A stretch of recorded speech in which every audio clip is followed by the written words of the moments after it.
Alright, I want to do a quick video here um, about the Harbor Freight jack stands and the ProLift jack stands I'm replacing them with. These Harbor Freight units are 6 tons. I've had them for years. I haven't had any problems with them, personally. But with the recalls going on and the opportunity to return these, I'm going to go ahead and take advantage of it. I thought I'd just take a moment to talk about these ProLift jack stands that I'm replacing them with, and why I'm replacing them with this style. First of all, let's talk about money. So I don't recall exactly what I paid for these because I bought them years ago, but I think I paid somewhere between $40 and $50 a pair, roughly. These cost $45 a pair shipped from Amazon Prime. So they're about equivalent for all intents and purposes. They cost the same money, right? And they are both Chinese. I think Torin makes these and Shinfu makes these, but I know Shinfu makes these, but I don't know about the Torin on this side. Specifications, they're basically identical. The minimum heights are identical. The fully extended heights are identical. The quality of the welds, my ProLifts have got very nice welds. And I've seen other video reviews that people talked about having really good welds. My Harbor Freight ones actually have good welds as well. I've seen some people complain about having bad welds on theirs, but mine are actually pretty decent.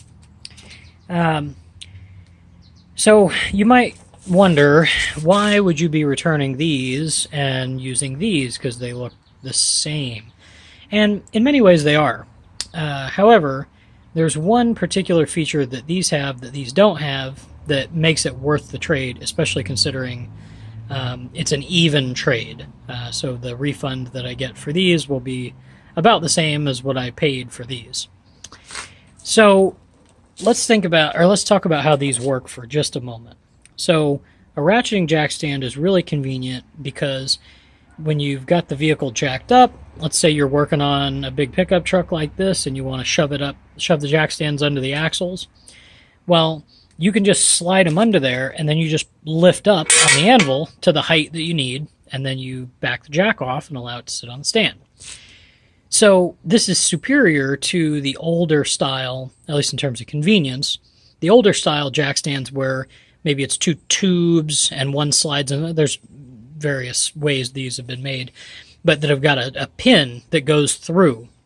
Now those are safer because that pin is under tension and it's really hard to pull out, and so it's a safer stand. But in order to use one of those, you have to use one hand to hold it up into the position you want, and you have to be holding it and using your other hand to put the pin in, and you've got to be able to line them up, and they're just a real pain in the ass to use. So a ratcheting jack stand is really convenient. They also have many more spots. There are many more height adjustment options on a ratcheting jack stand. So the one flaw with a ratcheting jack stand really is on this style, there is the potential for one of the teeth to fail or for something in the pawl mechanism to fail. So on a ratcheting jack stand, you'll see on the inside,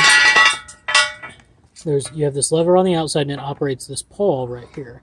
And the pawl, it might be hard to see, the pawl engages on the teeth of the anvil. Well, on these normal style, like my Harbor Freights are, this just barely moves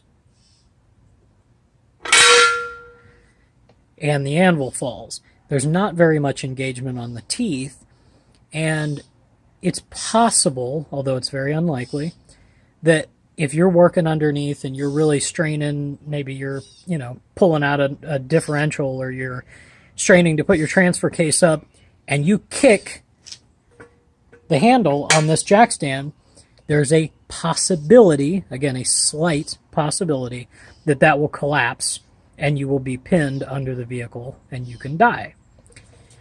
So, the reason that the Harbor Freight jack stands have actually been recalled, and these are not subject to the recall, this specific part number that I have personally, but the problem they were having was that the teeth here were very small Now these are pretty good. These ones are pretty good. But the ones on the recalled units were pretty gnarly in terms of being really tiny. And the pawls in here were not square. So they were just biting on like one corner, maybe just on the outside corner on this tooth.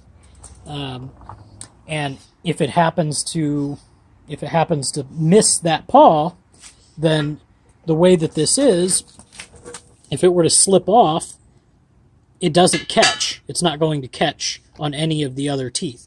You watched, all we did was just bump that lever and it fell all the way. So this ProLift has a feature that I think makes them really worthy of consideration, especially considering that they're identical in price. This is what's known as a double locking jack stand. So what happens is, gotta run the camera, is you have it engaged on a tooth, and then you have this secondary pin right here that slides in just like this. And it's actually less fiddly than this. I've got it on the top tooth. All right. Sorry about that. So that pin goes in there, and it does two things. One, it adds a second point of contact, so if this were to slip, it's got another engagement on a different tooth to grab. Second, it locks this handle, so you can't disengage the jack stand with the pin in there. Now, what's really nice about this design is that this pin in this position is not actually engaged on the tooth. You see how I can slide this in and out? This is convenient because it allows you to use it just like you would use this jack stand, where you'd slide it under there, and then with just one hand, you can lean under the vehicle, raise it up to the height you want, and then stick the pin in it. And you don't have to worry about fiddling with two hands. You don't have to have one hand on the anvil, one hand on the pin, getting it all lined up. None of that. It's just an easy out, easy in setup, and then it's there as a fail-safe if it breaks. So anyway, other things to consider. Out of these 8 jack stands, 2 of these Harbor Freight jack stands are wobblers. They don't sit quite flat. 3 of these sit flat. I've got one that's a little bit of a wobbler, but it's very slight. I think really it's kind of hit or miss with these cheap Chinese jack stands. So you can always just grind the opposing corners down and make them flat if you're real concerned about that. Anyway, I thought this might be helpful to somebody. I would, at least so far, I just got these. I haven't used them yet, but from what I can see, I would recommend these ProLift jack stands. Thanks.